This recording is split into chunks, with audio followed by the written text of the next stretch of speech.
New update पाने के लिए सब्सक्राइब, लाइक और शेयर कीजिए हमारे यूट्यूब चैनल को। अभी आप 14वां अध्याय के अंतिम 2-3 श्लोक पढ़े आपने, स्पष्ट हो गया। अब वो परमात्मा है कौन, ये 15वां श्लोक बतावे। पहला और दूसरा श्लोक क्या लिखा है कि अर्जुन, ये ऊपर को जड़ वाला और नीचे को शाखा वाला संसार, उल्टा लटका हुआ संसार रूपी वृक्ष, इसके ऊपर को जड़ है और नीचे की तीनों गुणों रूपी ये ब्रह्मा विष्णु महेश, रजगुण ब्रह्मा, सतगुण विष्णु, तम गुण शिव जी रूपी शाखा इस जीव को कर्मों में बांधने की मूल कारण है। पहले ये वृक्ष देखो। कबीर साहब भी कहते हैं, अक्षर पुरुष एक पेड़ है, निरंजन वा की डार, तीनों देवा शाखा है, ये पात्र रूप संसार है। एक दो में सारी सृष्टि कबीर परमेश्वर ने भर दी। ये सबसे ऊपर देखो, ये जड़ें हैं, ये पूर्ण ब्रह्म है, वो सच्चिदानंद घन परमात्मा वास्तव में ये है। और इस ये परम अक्षर पुरुष, नि अक्षर पुरुष, पूर्ण ब्रह्म, अकाल मूर्त, सब स्वरूपी राम, ये कबीर परमेश्वर है। अब ये है वो मूल परमात्मा जहाँ सदा सुखी रहेंगे, ये शाश्वत स्थान सतलोक है और यहीं से सबको खुराक चलती है, ये सबका पालन करता है, ये है। आगे देखो,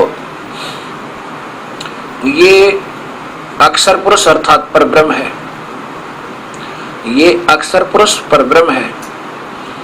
इससे आगे देखो, ये तना समझो, आगे फिर इसके ये ब्रह्म है, क्षर पुरुष, ये ज्योत स्वरूपी निरंजन काल है, ब्रह्मा विष्णु में इसका पिता है।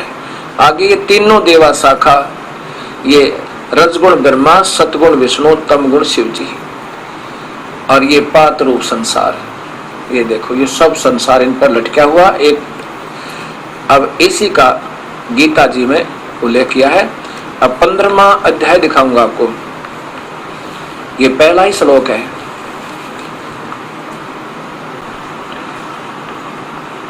ये गीता जी और इसके 15वां श्लोक, 14 का तो आपने पूरा सुन लिया कि उस परमात्मा के पाने के लिए मैं ही सहयोगी हूं। अब इसमें लिखा ऊर्ध्वम मूलम अधः शाखा, ऊपर को जड़वाला, ऊपर को जड़वाला, नीचे को शाखा वाला। ये एक मजबूत अविनाशी वृक्ष है। छंदासी अस्य प्रणानी तम वेद से वेदवित है। जानवान लोग इसके और वेदों को और छंदों के द्वारा इसी का वर्णन करते हैं और इसके पत्ते पुत्तों को भी बताते हैं। ये देखो, ये तो सीधा सा हो गया। आदि पुरुष परमेश्वर मूल वाले, यानी ऊपर को मूल वाला सीधा अर्थ है इसका, ऊर्ध्व मूलम, और अधः शाखा, नीचों को शाखा वाला संसार रूपी वृक्ष है। ये तो अपने बेचारे कोशिश करें समझाने की जितना कर सकते हैं। वेद उसके पत्ते कहे गए, जो भी है। इधर देखियो, उस संसार वृक्ष को मूल से तत्व से जो जान लेता है वो वास्तव में ज्ञानी है। ये बता कि वो वेदविद है, वो सही तत्व भेदी संत है जो इसको इस ढंग से जान लेता है। और चौथे अध्याय के 34वें श्लोक में यही कहा कि उनको ढूंढ लो जो इसको सही जानने वाला है, वो वेदविद है, वो वास्तव का जानकार है।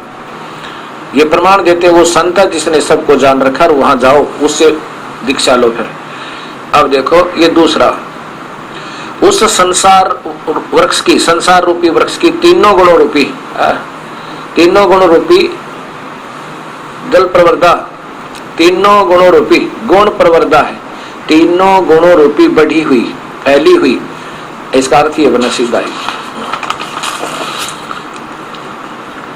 विषय भोग वाली, विषय प्रवाला शाखा, ये रजगुण ब्रह्मा, सतगुण विष्णु, तमगुण शिव जी, ये फैली हुई शाखाएं, कोपलें। अधः माने नीचे और ऊर्ध्व माने ऊपर। नीचे पाताल लोक में, पृथ्वी लोक में और स्वर्ग लोक में फैली हुई है, मनुष्य लोक में, और मनुष्य लोक ये पृथ्वी लोक है। नीचे तो पाताल लोक में, ऊपर स्वर्ग लोक तक, और ये मनुष्य लोक में यानी पृथ्वी लोक में। कर्मानुबंधनी, कर्मों के अनुसार बांधने वाली, मूलानी, मूल कारण है। ये तो अपने आप जोड़ लिया इन्होंने। ये मूलानी अर्थात मूल कारण है, मुख्य कारण है जीव को फंसाने के ये तीनों गुण, और नीचे और ऊपर सभी लोकों में व्यस्त है। ये स्पष्ट हो गया। इसी के साथ अब ये अध्याय नंबर 15 के 16, 17 और 18 श्लोक आपने फिर देखने होंगे क्योंकि इनका लिंक बनता है इनसे। ये अध्याय नंबर 15, ये श्लोक नंबर 16, ये 17 है, ये 16 है। इस संसार में नाशवान और अविनाशी दो प्रकार के पुरुष हैं। इसका सीधा अर्थ है दो प्रकार के भगवान है और दो ही प्रकार की शरीर जीव प्राणियों की स्थिति है। सब प्राणियों का शरीर तो नाशवान है और आत्मा जीवनाशी अविनाशी कही गई। ये आपके 18वें श्लोक में काम आएगा कि वो काल भगवान कहता है कि मैं तो मेरे अंदर मेरे अंतर्गत जितने प्राणी हैं, चाहे वो अविनाशी आत्मा रूप में है और चाहे शरीरधारी देवता है, मैं तो इनसे उत्तम हूँ, इसलिए मैं लोक में और वेद में मुझे भगवान मानते। मैं भगवान नहीं हूँ, मैं सर्वोत्तम पुरुषोत्तम नहीं हूँ। आगे देखो, दो भगवान है, क्षर और अक्षर। उत्तम पुरुष है तो अन्य परमात्मा इति उदाहरता है। वास्तव में भगवान तो वो तीसरा है जो जड़ है, उसी को वास्तव परमात्मा कहा जाता है। यही जो है लोकतर में तीन लोकों में अविश्य प्रवेश करके विभर्ती सबका पालन पोषण करता है और वही अविनाशी वास्तव में अविनाशी ईश्वर है, अव्यम ईश्वर है। ये भी देख लो, उत्तम पुरुष तो और ही है, उत्तम भगवान तो अन्य ही है जो तीनों लोकों में प्रवेश करके पुरुष माने भगवान जानो सबका धारण पोषण करता है। वो जड़ अविनाशी परमात्मा कबीर परमेश्वर, वो ही वास्तव में अविनाशी परमेश्वर परमात्मा इस प्रकार कहा गया है। अब 18वें में क्या कहा है कि मुझे तो केवल इसलिए अविनाशी कहते हैं, कितना स्पष्ट लिखा है, क्योंकि मैं नाशवान जड़ वर्ग क्षेत्र से तो अतीत हूँ और अक्षरात अविनाशी जीवात्मा से भी उत्तम हूँ। इसलिए लोक और वेद में इस संसार 21 ब्रह्मांड में और इस वेद में मुझे तो इसलिए पुरुषोत्तम मानते। आगे देखो, मैं पुरुषोत्तम नहीं हूँ। 19 में स्पष्ट किया है कि जो ज्ञानी पुरुष मुझको इस प्रकार पुरुषोत्तम मानते हैं, वेद जान कर वेद पढ़ करके इसलिए जो मालिक है, तो वह सर्वज्ञ पुरुष सब प्रकार से निरंतर मुझको ही बजता है। मुझ वासुदेव नहीं, माम का अर्थ ये नहीं, मुझको ही बजता है, अर्थात वो वेदों का ज्ञाता केवल मुझे ही पूर्ण परमात्मा मान कर भजता रहता है। अब 20 देखो,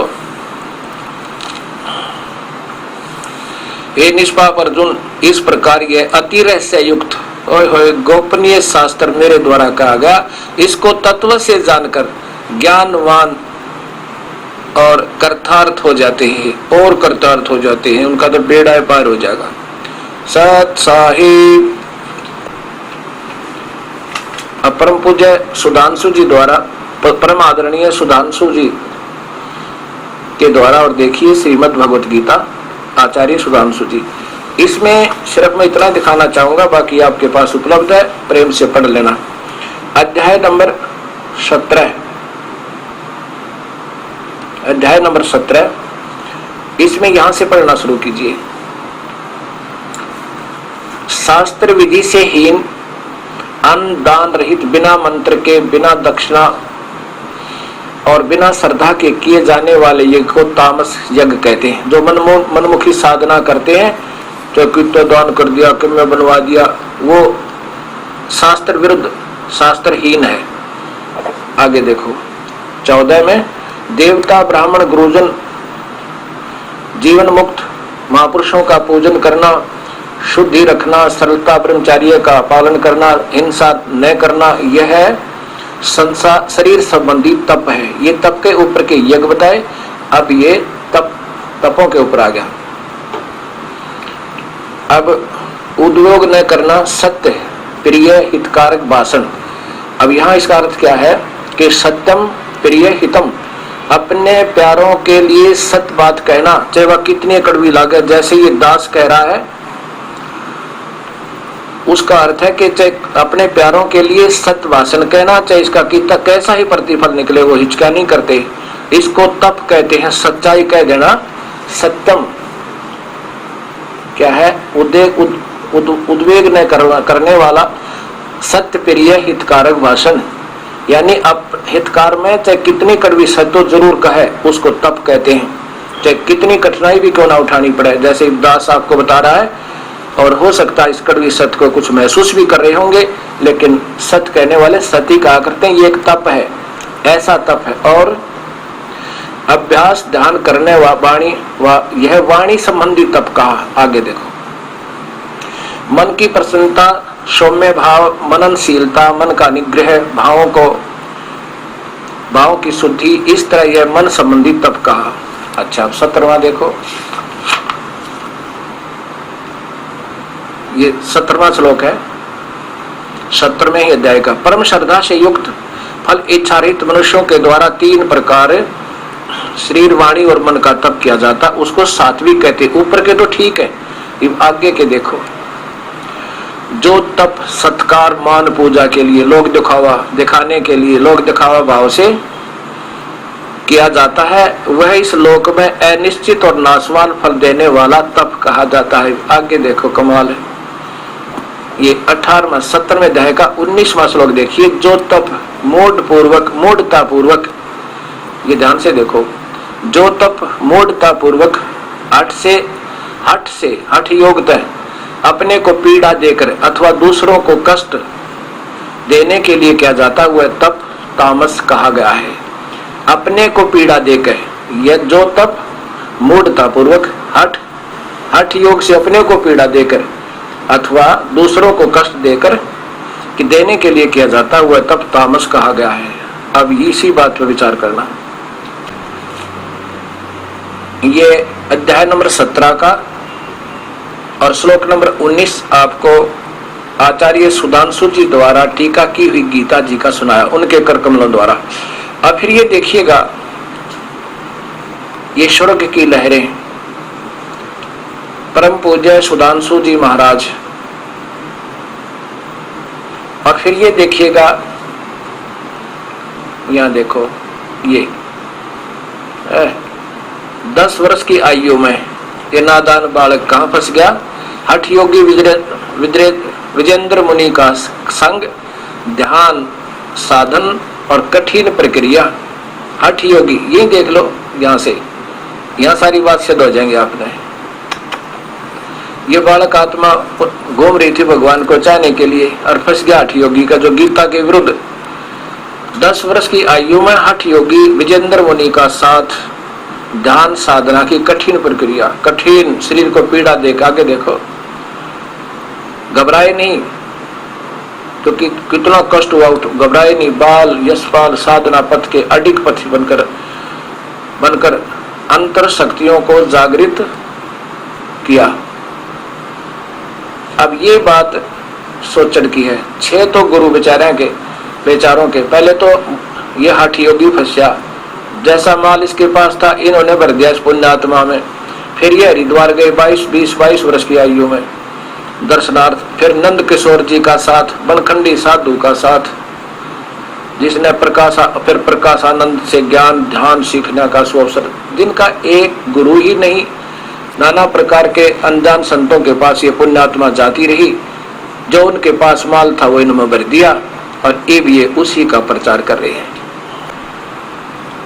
अब ये बातें कड़वी अवश्य लगेंगी आपको, लेकिन कड़वी ना होकर के ये बहुत मीठी हो जाएंगी। ये कुनीन है, ये सभी को लेनी पड़ेगी। गीता बता रही है कि हठ योग नहीं करना, और इस पुण्यात्मा को उन अनजान संतों ने शास्त्र विरुद्ध साधना करवा के और वो पाप का भागी बनाया। अब इन्होंने जो संग्रह ज्ञान किया नाना प्रकार के संतों से, अब सोच रहे हैं कि मेरे पास बिल्कुल सत्य ज्ञान है, लेकिन टिकाऊ नहीं है।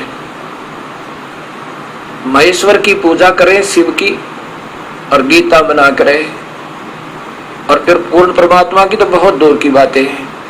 तो इसलिए ये दास नहीं मानता कि इनका दोष है। मैं भी ऐसे ही भ्रम भटक रहा था, इससे बीमारी का मरीज था। मुझे तड़प थी, प्रभु के पाने की, सच्चाई की खोज थी।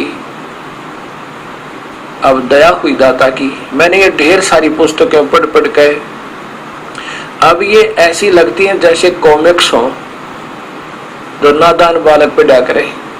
ना उनका कोई ध्येय है, ना उनका कोई आश्रय है, ना कोई आधार किसी शास्त्र का है, और नाम शास्त्रों का लिया गया सभी जगह। तो ऐसे ये दास आपको यही बताना चाहता है और अब क्या होता है कि जैसे मैंने बार बार कहा है कि भगवान काल की प्राप्ति तो ओम नाम से और वेदों में वर्णित विधि से, गीता में वर्णित विधि से हो ही नहीं सकती, क्योंकि गीता तो बोला जा रहा था वेदों का सार है, नहीं हो सकता। फिर ये नादान संत आपको कहां विचलित करेंगे? कहेंगे गीता जी के 11वें अध्याय के बाद में 55 श्लोक में स्पष्ट लिखा है, 53 और 54 में, कि मुझे अनन्य भक्ति से पाया जा सकता है। प्रथम तो आपने ये सोचना होगा, वेदों में वर्णित विधि ओम नाम का जाप, ध्यान यज्ञ, मेडिटेशन और बाकी धर्म यज्ञ, प्रणाम यज्ञ, ज्ञान, ये शास्त्रों का अध्ययन आदि है, ये सब ज्ञान यज्ञ होती है और ओम नाम का जाप है। इससे तो प्रभु प्राप्ति हो ही नहीं सकती, कति फाइनल है, क्योंकि काल का वास्तविक रूप काल है ब्रह्म का, और एक रूप भगवान जैसा दिखे हो, लेकिन वास्तव में परम रूप इस विष्णु का काल है, महाविष्णु का, और काल रूप किसी भी वर्णित विधि से नहीं मिल सकता, नहीं प्राप्त हो सकता। फिर जैसे अर्जुन डरा हुआ था, 46वें श्लोक में कहा कि हे सहस्राबाहु, 1000 भुजा वाले भगवान, क्योंकि ये काल 1000 भुजा युक्त है, ब्रह्मा विष्णु महेश केवल 4 भुजा युक्त है, और इनकी माता जी अष्टंगी वो 8 भुजा युक्त है। तो कहा कि हे सहस्राबाहु, आप अपने उसी चतुर्भुज रूप में आओ। अब यहां से नहीं विचलित होना, इससे ही बात बनेगी। तो ऐसा, क्योंकि मैं बहुत डर गया हूं और मुझे बड़ा डर लग रहा है, मैं घबरा गया हूं, मेरा तो हार्ट अटैक होने वाला है, भाव ये था अर्जुन का कहने का। तो कहते हैं मैं आपके इस विराट रूप को देखकर डर गया हूं। तो 47 में भगवान कहता है तू इसको देखकर क्यों डर गया, चिंता ना करे। ये देखो गीता जी, ये वही है गीता जी, और इसके 11वें अध्याय में श्लोक नंबर 46 देखो, पहले ने देखे हुए 46 में, मैं वैसे ही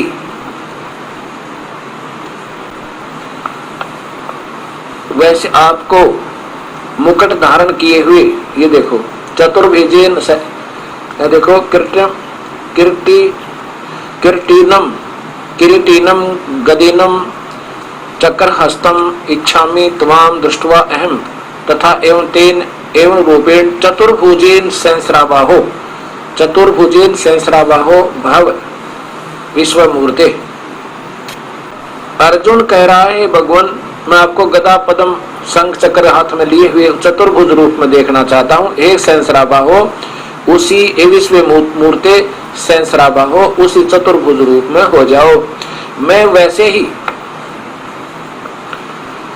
आपको मुकुट धारण किए हुए तथा गदा और चक्र हाथ में लिए हुए देखना चाहता हूं। इसलिए ये विश्व स्वरूप 1000 भुजा वाले सहस्राबाहो 1000 भुजा वाले उसी चतुर्भुज रूप से प्रकट होइए। अब देखो 47 में क्या कहते भगवान, हे अर्जुन, अनुग्रह पूर्वक मैंने अपने योग शक्ति के प्रभाव से यह मेरा परम तेजो में सबका आदि कारण वास्तविक काल रूप सीमा रहित विराट ये काल रूप तुझको दिखलाया है, जिसे तेरे अतिरिक्त दूसरे ने किसी ने पहले नहीं देखा। अब 48 देखो, हे अर्जुन, मनुष्य लोक में इस प्रकार के विश्व रूप वाला मैंने तो वेद और यज्ञों के अध्ययन से, वेद यज्ञाध्ययन न दान तान से और न किसी क्रिया से और न उग्र तपों से, किसी तप से भी नहीं मिल सकता। मैं तेरे अतिरिक्त दूसरे के द्वारा देखा नहीं जा सकता हूं। आगे देखो, अब ये 49 में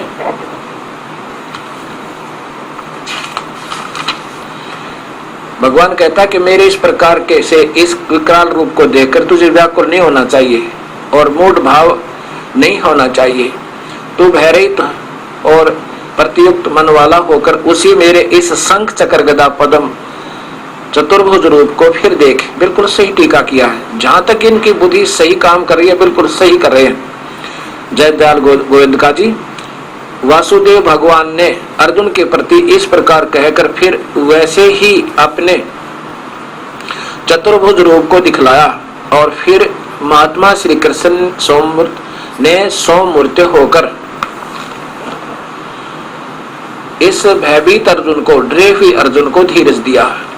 आगे अर्जुन क्या कहता है? हे जनार्दन, ये 50वां अध्याय श्लोक है, 51 नंबर।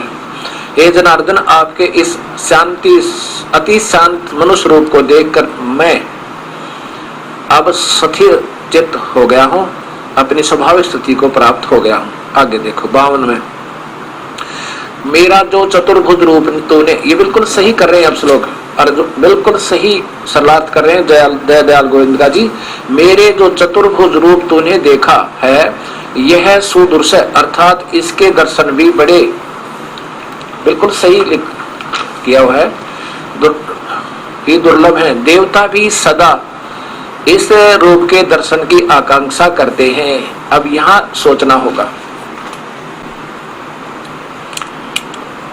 ब्रह्म भगवान, काल भगवान, ज्योत स्वरूपी निरंजन कह रहे हैं कि अर्जुन, ये जो मैंने तुझे पहले रूप दिखाया ना, ये मेरा वास्तविक रूप है। ये तेरे से पहले किसी ने नहीं देखा, और ना किसी यज्ञ से, ना तप से, ना दान से, किसी प्रकार कोई नहीं देख सकता, ना वेदों में वर्णित विधि से। अब फिर बताया कि ये जो चतुर्भुज रूप मैंने तुझे दिखाया, इसको भी कोई, इसके दर्शन भी बहुत मुश्किल है। देवता भी तरसे मेरे चतुर्भुज रूप नहीं तो त्रिलोकीय विष्णु के दर्शन तो आम व्यक्ति ने किए हुए, और त्रिलोकीय शिव की दर्शन तो आम श्रद्धालु भक्तों ने किए हुए हैं, उन्होंने उनके चित्र बनाए हैं। लेकिन ये चतुर्भुज रूप के दर्शन कोई नहीं कर सकता, देवता भी तरसते हैं। वो कैसे? ये ब्रह्मलोक में रहता है, ये काल 3 रूप बनाकर, महाब्रह्मा, महाविष्णु, महाशिव रूप में, और कहता है ये जो मेरा चतुर्भुज रूप है ये भी कोई नहीं देख सकता, ना यज्ञ से, ना तप से, ना दान से, ना किसी से। और मेरी प्राप्ति नहीं है, मेरे द्वारा दी जाने वाली राहत भी अनन्य मंत है। अनन्य मन, जैसे आपने अव्यभिचारिणी भक्ति, अव्यभिचारी अनन्य मन, अन्य देवता ना पूजा, केवल मेरी पूजा करे, उसको ही उपलब्ध है। आगे ये मिलेगा आपको। अब ये चित्र देखना एक ब्रह्मांड का, ये ब्रह्मा जी का लोक, ये शिव का लोक, ये त्रिलोकीय ब्रह्मा विष्णु महेश है, ये पृथ्वी है, ये स्वर्ग और नरक है, ये स्वर्ग है, ये इंद्र का लोक इसके साथ ही है, ये स्वर्ग और नरक है, ये स्वर्ग के राजा की राजधानी इंद्र लोक साथ में, और ये शिवलोक है, शिव जी का लोक, और ये ब्रह्मा का लोक है। ये त्रिलोकीय ब्रह्मा विष्णु शिव है। अब ये यहाँ रहता है, इनके तो सभी देवता दर्शन करते हैं, ये यहाँ रहता है महाविष्णु, महाशिव और महाब्रह्मा रूप में, ये ब्रह्मलोक है। और यहाँ पर देवी भागवत आपने पढ़ा होगा, उसके अंदर विमान में बिठा के त्रिलोकीय ब्रह्मा विष्णु में घुमाए थे। कहते हैं ये भी मैं अपनी कृपा से दर्शन दे सकता हूँ, ना किसी वेद विधि से, और ना किसी तप से, ना क्रिया से, मेरे दर्शन कोई नहीं कर सकता। ये स्पष्ट है।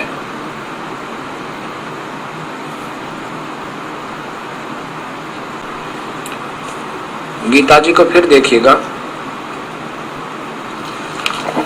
अध्याय नंबर 11, वही चल रहा, श्लोक नंबर, अब ये 52 सुनो। मेरा जो चतुर्भुज रूप देखा है यह सुदर्शन, अर्थात इसके दर्शन भी बड़े दुर्लभ हैं, क्योंकि वो ये इस रूप में, ये काल ब्रह्मलोक में रहता है, दुर्लभ है। देवता अपी माने भी सदा ही इस रूप के दर्शन की आकांक्षा करते हैं, अर्थात ये काल कहता है फिर ये रूप भी मेरा। आगे देखो 53 श्लोक में 11वें अध्याय के, जिस प्रकार तूने मुझको देखा इस प्रकार ये चतुर्भुज रूप वाला, ये सही लिख रहा है जय दयाल गोविंद का जी ने, बिल्कुल सही टीका किया है। न मैं वेदों से, और न तप से, न दान से और न यज्ञ से देखा जा सकता हूँ। वेदों में वर्णित विधि से, न तो वेदों से और न तप से, ये हठ योग आदि से नहीं देखा जा सकता। किसी प्रकार भी में दर्शन तो हो ही नहीं सकते। आगे देखो, अब लिखा भक्त्या तु अनन्या शक्य अहम एवं विधि अर्जुन जातुम दृष्टवा च तत्वेन प्रविष्टुम स प्रंतम, ये लिखा है। परंतु हे प्रंतम अर्जुन अनन्य भक्ति के द्वारा, ये देखना, अनन्य भक्ति के द्वारा, बताऊंगा, दिखाऊंगा आपको अनन्य भक्ति क्या होती है। इस प्रकार चतुर्भुज रूप वाला मैं प्रत्यक्ष देखने के लिए, प्रत्यक्ष दृष्टुम देखने के लिए, तत्व से जानने के लिए तथा प्रवेश करने के लिए भी शक्य हूँ। प्रविष्टम माने प्रवेश करने के लिए, अर्थात एक ही भाव प्राप्त होने के लिए। और यहाँ दृष्टुम प्रत्यक्ष देखने के लिए। अब कैसे? इसमें लिखा कि मेरी अनन्य भक्ति करने से, केवल एक ब्रह्म साधना करने वाले बिल्कुल अटल नियम बना के, और पूजा नहीं करे किसी देवी देवता की, ब्रह्मा विष्णु महेश आदि की, उनके लिए शक्य हूँ। कैसे? कि वो डट कर भक्ति करो हजारों वर्षों तक, फिर उनके पुण्य कर्म बन जाए, उनका लाभ मिले, फिर उन्हीं को अपने पुत्र ब्रह्मा विष्णु महेश बनाता है। ये उन परमात्माओं को, श्रेष्ठ आत्माओं को अपने यहाँ जन्म देता है और फिर उनको विमान में बैठाकर दूर से दर्शन करवा देता है। बस, आम नहीं है। अन्यथा उस अनन्य भक्ति का विशेष प्रमाण क्या दिया है कि मैं केवल तुम जो भक्ति करते हो उसकी रक्षा आदि करता हूं और सुख सुविधा ही दे दूंगा। ये अध्याय नंबर 9 का श्लोक नंबर 22 देखो। अध्याय नंबर 9 और श्लोक नंबर 22 देखो। जो अनन्य प्रेमी जना भक्तजन मुझ परमेश्वर तो अनन्य भाव से लिख दिया, मुझ को निरंतर चिंतन करते, अनन्य भाव से, निष्काम भाव से भजते हैं, उन नित्य निरंतर चिंतन करने वालों का योग अक्षेम मैं स्वयं प्राप्त कर देता हूं। योग अक्षेम क्या होता है कि भक्ति मार्ग में कोई बाधा आवे उसकी रक्षा करता हूं बस, और फिर उनको सुख सुविधा दे देता हूं जो उस भक्ति की बनती है। इसका वास्तविक लाभ तो ये बताया है। अब यहां स्पष्ट हो गया कि 3 परमात्मा हैं। काल क्षर पुरुष नाशवान है और परब्रह्म अक्षर पुरुष का है, क्योंकि जैसे एक सफेद मिट्टी का कप हो, वो तो काल भगवान समझो, सुंदर दिखे, बड़ा सुव्यवस्थित सा दिखे, वो क्षर पुरुष। एक सटील का कप, वो अक्षर पुरुष, यानी इससे कुछ ज्यादा सथाई अविनाशी जैसा लगे। ब्रह्मण का अर्थ होता पूर्ण परमात्मा, उस जैसा ही लगता है, लेकिन यह भी नाशवान है। जैसे सफेद मिट्टी, चीनी का कप तो तुरंत ही विनाश हो जाता है, लेकिन वो सीधा जैसे मटके जैसा बना हुआ एक और कप होता है जिसको दोना बोलते हैं मिट्टी का, वो तो हम शरीर हमारा है। ये इतना हमारे से और सथाई है, इसका भी विनाश है। फिर अक्षर पुरुष का भी जैसे स्टील का कप है, वो कुछ ज्यादा सथाई नजर आता है उनसे, लेकिन है उसका भी विनाश, क्योंकि स्टील को जंग लगेगा, उसकी मिट्टी हो जाएगी, नाश को प्राप्त होगा, लेकिन बहुत समय लगेगा, इसलिए उसको भी सथाई नजर आता है, उसको भी सथाई का, लेकिन फिर भी सथाई नहीं है। ऐसे ही क्षर पुरुष तो ये काल है, ब्रह्म ये तो नाशवान है, बहुत शीघ्र, और इसके द्वारा दी जाने वाली राहत भी उत्तम नहीं, अनुत्तम है।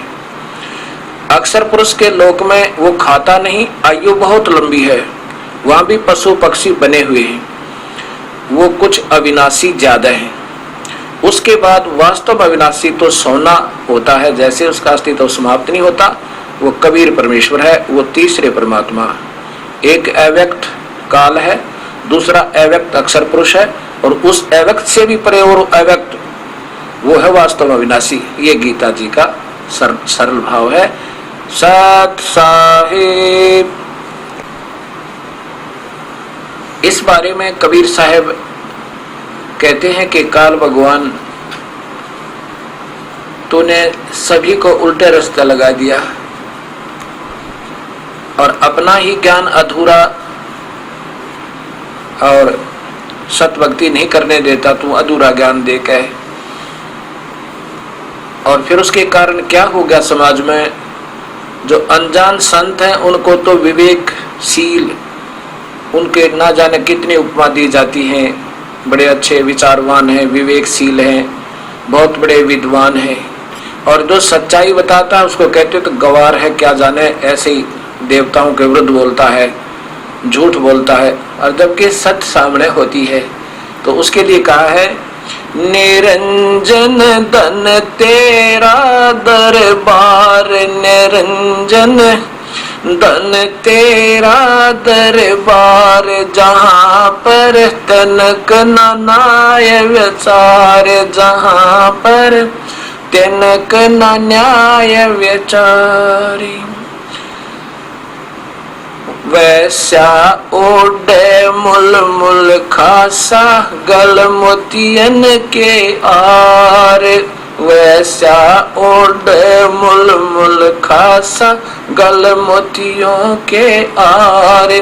पतिव्रता को मिले न खाद्य सूखा नरस आहार, निरंजन धन तेरा दरबार, निरंजन धन तेरा दरबार।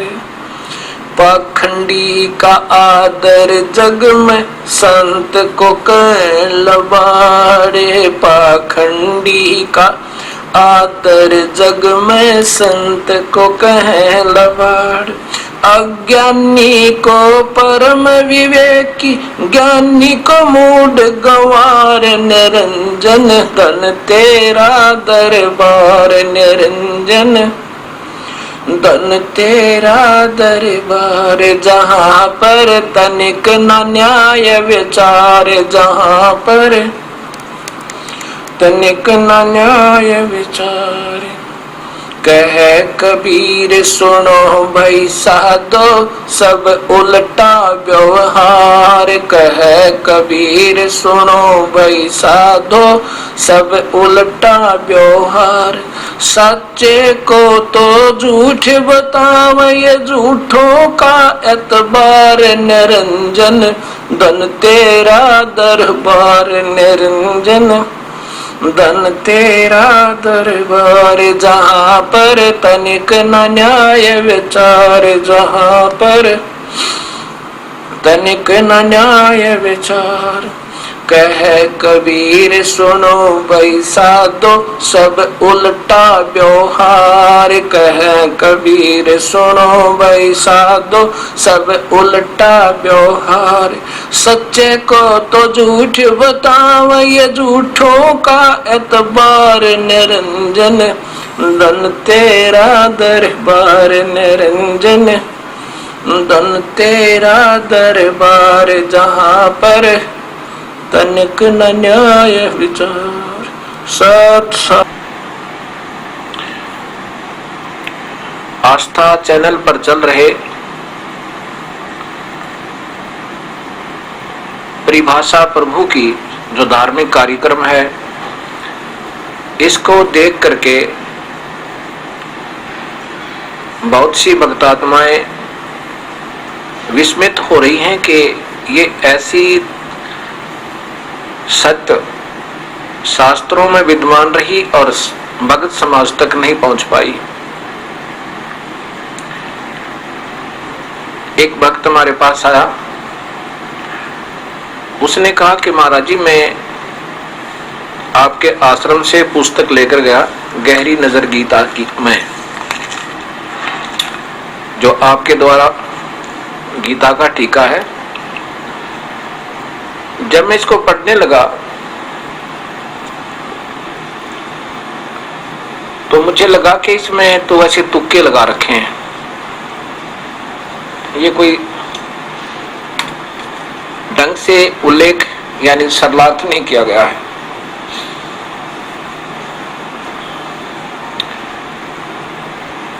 तो मैं आप वाली इस गीता को, गीता जी को, और साथ में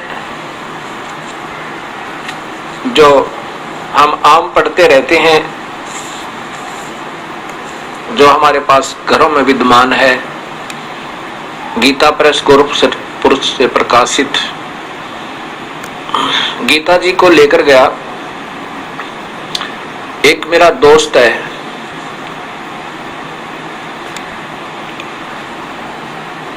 और उसने संस्कृत में एमए, एमएड, और वो प्रोफेसर है किसी कॉलेज में, बताया उन्होंने। और मैंने उससे कहा कि आप निष्पक्ष भाव से इन दोनों पुस्तकों को के सरलार्थ को देखना। आप किसी में भी, आपने तो क्या लेना देना है, और जो मैंने उनको 2 श्लोक बताए, इनका फैसला करके देना। कौन कौन से बताए? 18वें अध्याय का 64 और 66 नंबर श्लोक। तो क्या बताया उस लेक्चरर जी ने कि जो अध्याय नंबर 18 का श्लोक नंबर 64 है,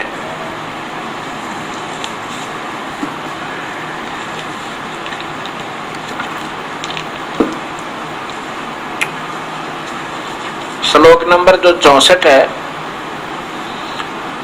वो तो आपके गुरुजी द्वारा, आप ये जो गीता गहरी नजर, गुरुजी तो बाद में बनाया उसने, गहरी नजर गीता में जो है वो तो उसका ठीक है, और दूसरा जो है 66 वाला है, वो गीता प्रेस गोरखपुर से प्रकाशित है, वो ठीक है।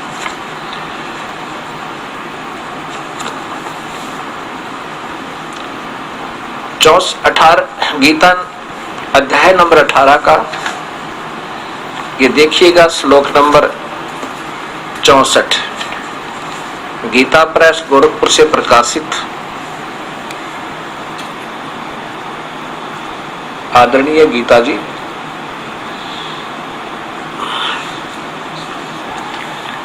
अध्याय नंबर 18 है, और श्लोक नंबर ये 64 इधर आएगा, ये 64 है।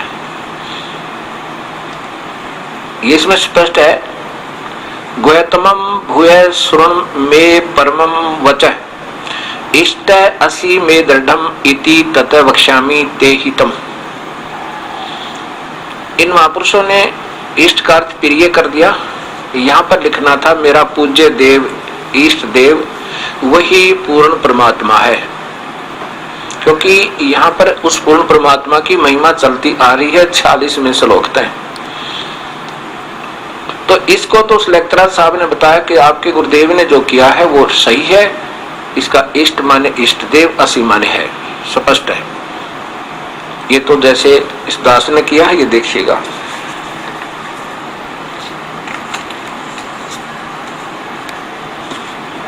ये गहरी नजर गीता में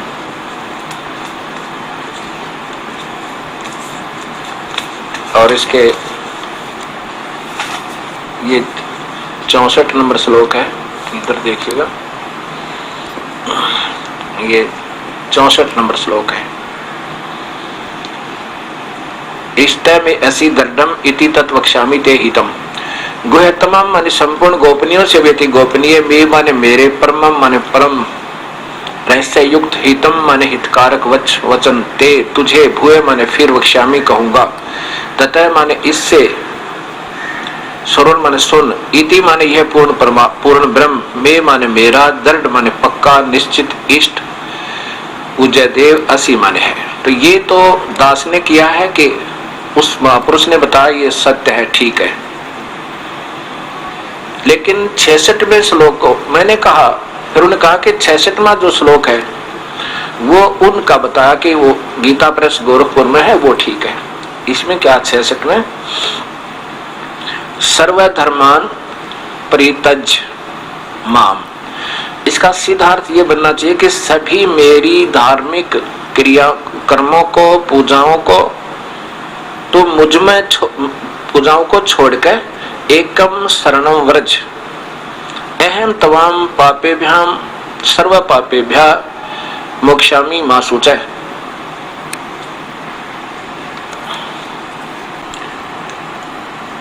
ये एक पुस्तक गहरी नजर गीता में इस दास के द्वारा सरलार्थ है, गीता जी का अनुवाद है, जो अभी आपको दिखा रहा था। फिर देखिए 66वां श्लोक में कैसे किया है इस दास ने। भगवान ब्रह्म कह रहे हैं कि सर्वधर्मान परित्यज माम, मेरी सभी धार्मिक जितनी भी तू पूजा आदि की हुई है तूने भक्ति, वो मुझे छोड़ दे, मैं तुझे ऋण मुक्त कर दूंगा। एकम शरणम व्रज, उस एक की शरण में चला जा। एकम माने सर्वशक्तिमान, जिसके बराबर कोई दूसरा ना हो। ब्रह्म कह रहा कि मैं तुझे सब पापों से मुक्त कर दूंगा, अर्थात मैं तुझे ऋण मुक्त कर दूंगा। सीधा अर्थ बने है। माम माने मेरी सर्वधर्मा संपूर्ण पूजाओं को परित्यज त्याग कर तू केवल एकम उस पूर्ण परमात्मा की शरण माने शरण में, व्रज माने जा। अब आपको शब्दकोश में दिखाऊंगा व्रज का अर्थ क्या होता है। व्रज माने जा, अहम माने में, तवा तुझे सर्व पापे भय संपूर्ण पापों से मोक्षामि छुड़वा दूंगा, मां सुच तो शोक मत कर, यानी तुझे ऋण मुक्त कर दूंगा, तू चिंता ना करे। और इन महापुरुषों के द्वारा जो किया है टीका वो भी देखिएगा।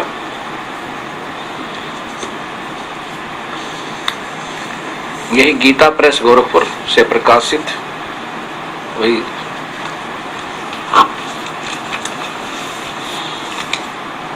अब 66वां इन्होंने कैसे किया है, पहले 64वां देखिएगा इनके द्वारा किया हुआ। गुह्यतम इन्होंने लिखा है, ये संपूर्ण गोपनीयों से भी अति गोपनीय मेरे परम रहस्य युक्त वचन को तू फिर सुन, फिर तू भी तू सुन, तू फिर सुन, सीधा ही है। अच्छा आगे देखो, मेरा अतिशय, दृढ़ माने अतिशय, इष्ट माने इष्ट ही लिखना था, यहाँ पर है। कौन? वो पूर्ण परमात्मा। यह इति माने, इति का अर्थ है यह, यह जो पूर्ण परमात्मा है वो भी मेरा सबसे प्रिय, इन्होंने प्रिय लिखा, तो मेरा अति प्रिय है। इससे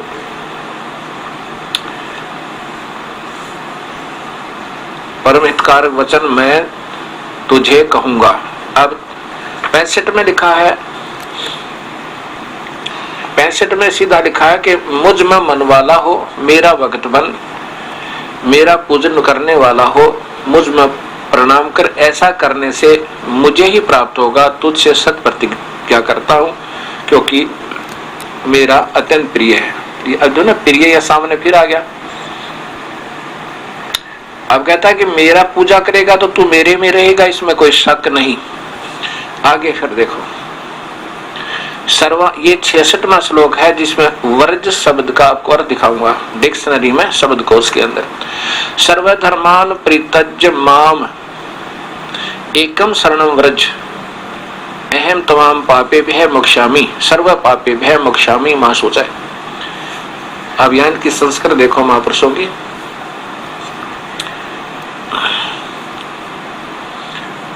सर्वधर्मान संपूर्ण धर्मों को अर्थात संपूर्ण कर्तव्य कर्मों को मुझ में त्याग कर तू केवल एक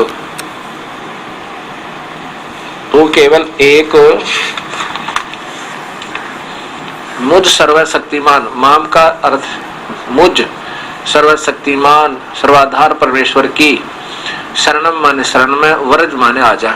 बता, व्रज का अर्थ है चला जाना, गमन करना, प्रस्थान करना, देश निकाला लेना। अभी दिखाऊंगा आपको। जाना इन्होंने लिखा आ जा। भगवान तो कह रहा कि तू जा, मेरे से पीछा छुटवा, मैं तो काल हूं, सबको खा रहा हूं, तुझे भी खा जाऊंगा। अब यहां देखो, मैं तुझे संपूर्ण पापों से मुक्त कर दूंगा।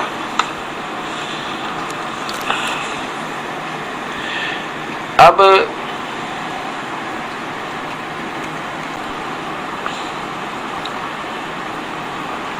मैंने उस भक्त आत्मा से कहा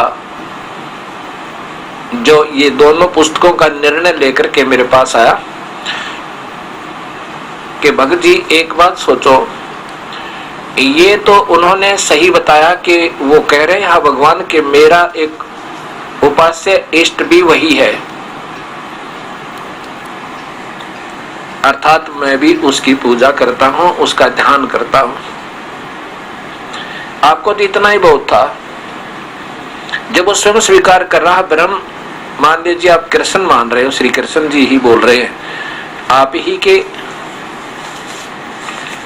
आधार पर मैं कहूं तो श्री कृष्ण जी भी कह रहे हैं कि मेरा उपास्य इष्ट कोई और है। वैसे तो ऐसा नहीं है, वो तो ब्रह्म बोल रहा है जो 21 ब्रह्मांड का प्रभु ब्रह्मा विष्णु महेश के पिताजी।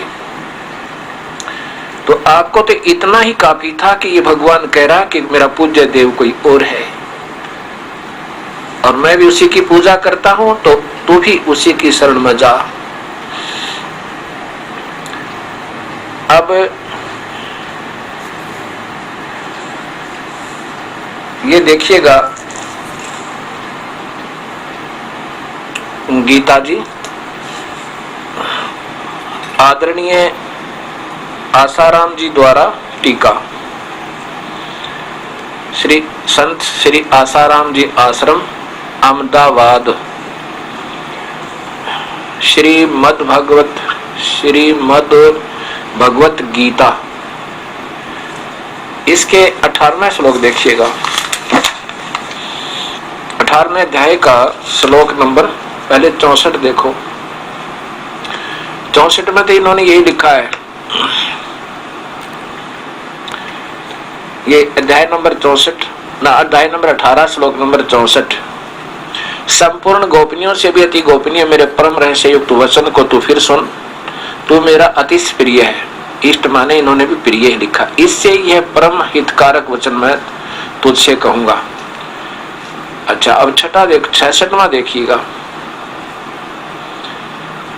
संपूर्ण धर्मों और अर्थात संपूर्ण कर्तव्य कर्मों को मुझ में त्याग कर तू केवल एक मुझ सर्वशक्तिमान सर्वाधार परमेश्वर की शरण में आ जा।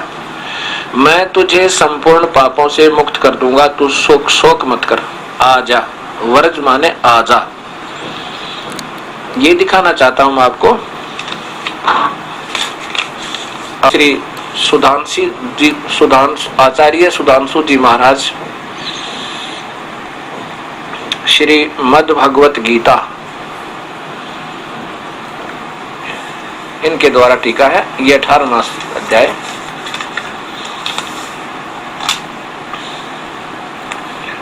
ये देखो 66वां श्लोक है।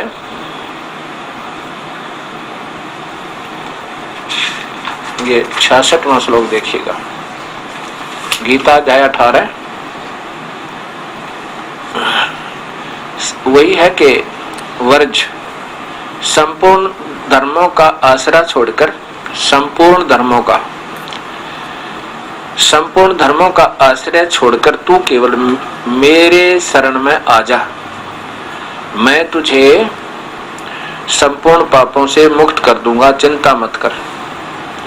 अब आपको मैं शब्दकोश दिखाना चाहता हूं। ये देखिएगा, भाषा शब्दकोश,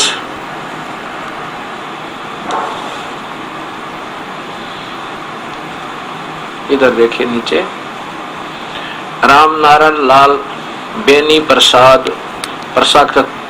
तथा पुस्तक विक्रेता इलाहाबाद। वर्ज देखिएगा, वर्ज का मीनिंग ये वर्ज गमन जाना या चलना।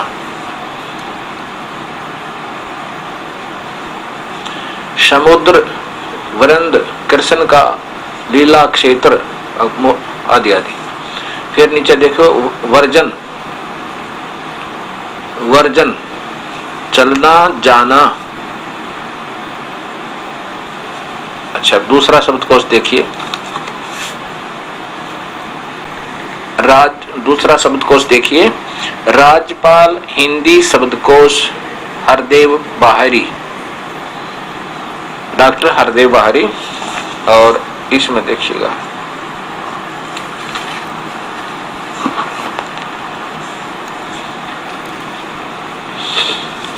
वर्ज, इधर देखो,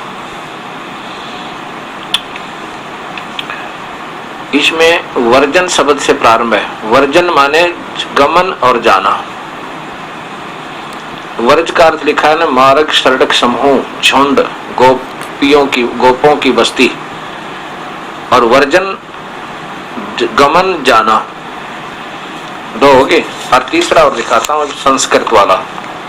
यह संस्कृत हिंदी कोश वामन शिवराम आपटे द्वारा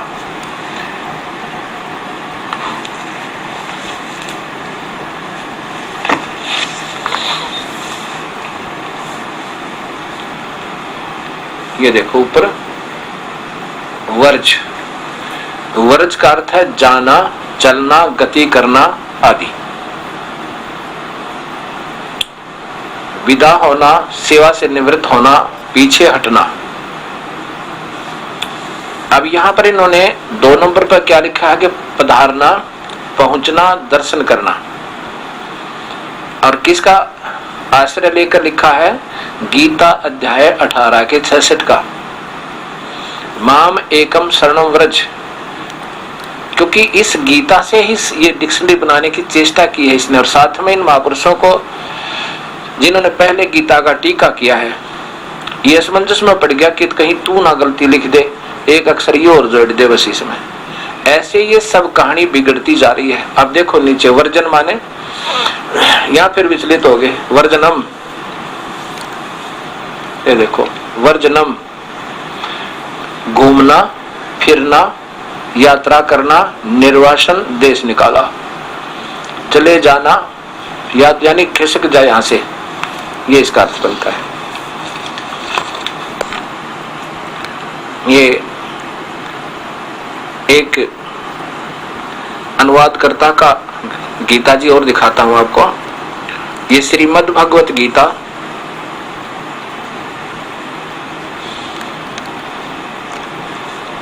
ये कहां से प्रकाशित है? श्रीमद् भगवत गीता, सद्गुरु वंदे विष्णु श्री कृष्णम वंदे जगद्गुरु, भाव प्रबोधिनी भाषा टीका सहित। अनुवादक हैं ब्रह्मलीन महात्मा सत्यानंद, सर्वज्ञानानंद आदि संपादक हंसादेश जी। कहां से प्रकाशित है ये?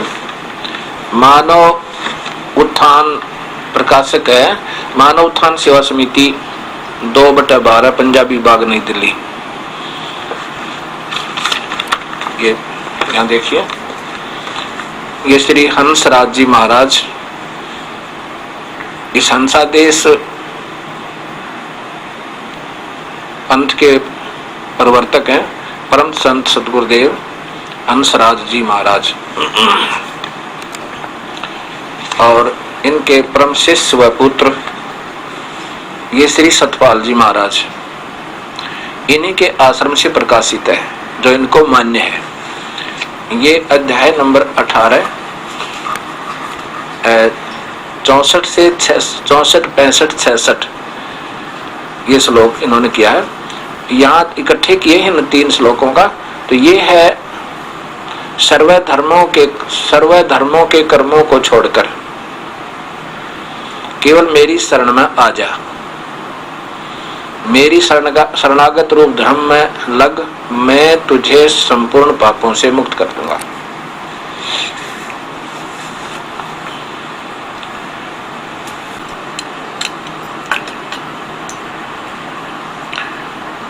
ऐसे कई नाना पंथों से भक्तात्मा इस दास के पास संपर्क कर रहे हैं बड़े प्यार के साथ।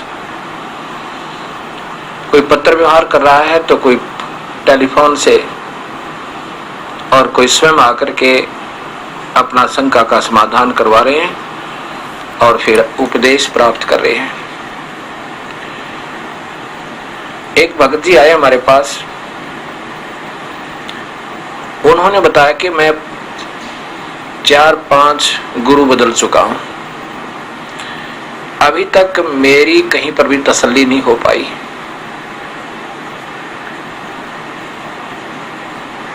तो उसने उन पंथों के नाम बताए। फिर अब उसने बताया कि मैंने बचपन से जो शरण ली थी वो श्री बाल योगेश्वर जी महाराज के यहां से उपदेश लिया था। ये आदरणीय श्री प्रेम रावत उर्फ बाल योगेश्वर जी महाराज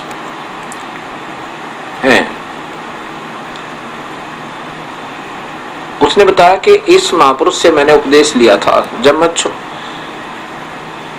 छोटी उम्र का था, अर्थात लगभग 20 वर्ष आयु थी मेरी, 20 या 22 होगी, ऐसी अप्रोक्सीमेट बताया उसने। तो मैंने कहा फिर आपने वहां से अन्य पंथों में जाने की आवश्यकता क्यों पड़ी? कहने लगा जी मैंने जो है लगभग कई वर्ष तो स्वयं ही साधनाएं की। जब मैं बचपन से साधना किया करता था तो मुझे कुछ अंदर आवाजें आती थी और ऐसे मैं स्वयं ही ध्यान लगाता था और ध्यान में मुझे एक ज्योति सी नजर आया करती थी, प्रकाश दिखा था।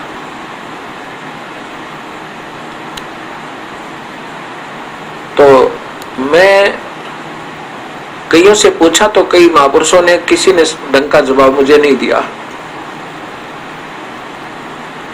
उसमें ये श्री प्रेम रावत जी महाराज उर्फ बाल योगेश्वर जी महाराज 10-12 वर्ष के थे, 12 वर्ष की आयु के थे। ये रोहतक आए थे हरियाणा में, और सब जगह ये प्रचार हो गया था कि एक छोटी सी आयु का बच्चा संस्कृत के श्लोक बोलता है, गीता जी के श्लोक बोलता है, बहुत अच्छा प्रवचन करता है, ये तो भगवान उतरे हैं, कृष्ण अवतार माने जाते हैं। इतना प्रभावित हुआ मैं। और फिर इन्होंने वही बातें बताई कि अपने हृदय में देखो भगवान को, हृदय में प्रभु पाओगा और कहीं नहीं है। और हम 2 मिनट में प्रभु के दर्शन करा सकते हैं। मैं बड़ा प्रभावित हुआ, आश्रम में पहुंचा, उपदेश लिया। कैसे कि इन्होंने बताया कि ऐसे कान दबाओ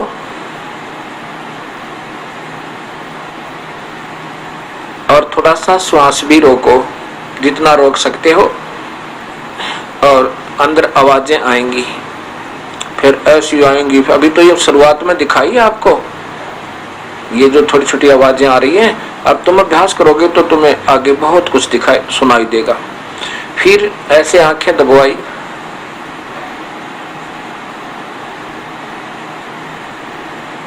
और लगभग 1-1.5 मिनट के बाद, 2 मिनट के बाद छोड़ी कि मुझे सारा बाहर भी प्रकाश नजर आने लगा। पहले तो मुझे अंदर तो आभास होता ही था, फिर उन्होंने जब दिखा छोड़ा तो सभी जैसे कोई नूर ही नूर दिखाई दे मुझे बाहर। मुझे विश्वास हो गया कि प्रभु है तो यही है। और छोटा सा बच्चा ये क्रियाएं बता रहा, कमाल कर दिया। तो मैं प्रभावित हुआ।